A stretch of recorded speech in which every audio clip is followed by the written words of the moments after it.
Coaster enthusiasts have been sitting and waiting for months now for the parks to reopen. Some states have started to allow these parks to reopen. Florida is a great example of that. Fun Spot opened its Orlando location Memorial Day weekend. The rest of the parks in Florida plan on reopening sometime between mid-June and July. They are taking lots of precautions. Fun Spot released its social distancing guidelines before opening. They included social distancing of 9 feet, 50% capacity, sanitizing stations throughout the park.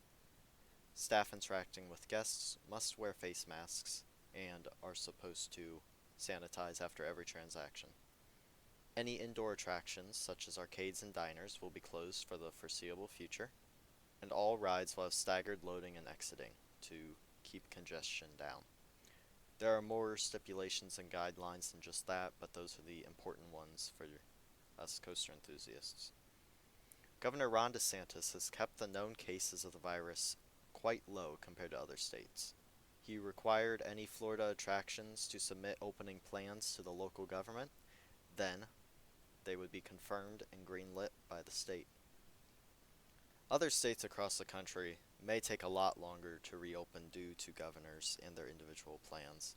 Less populated areas with smaller parks will probably open first. Silverwood is already opened, and Silver Dollar City plans on opening soon too.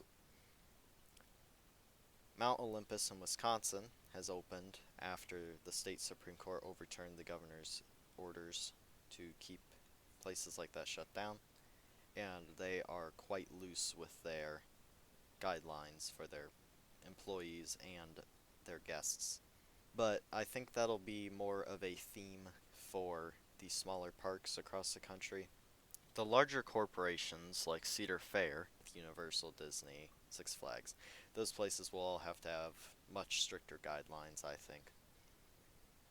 In Ohio, I would really like to see both parks, Kings Island and Cedar Point, to open sometime mid-June, early July, but I do not think that's realistic based on the previous recommendations and guidelines Governor DeWine and Amy Acton have enforced, and they have been very cautious throughout this whole ordeal.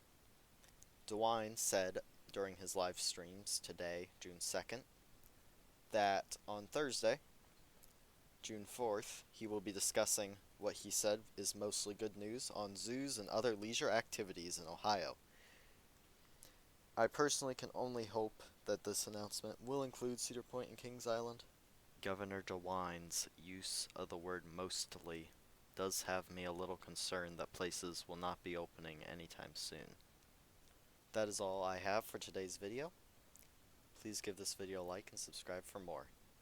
Do you think the parks should open, or do you think it's too soon? What other guidelines do you think should be enforced in these parks? Thanks for watching, and goodbye.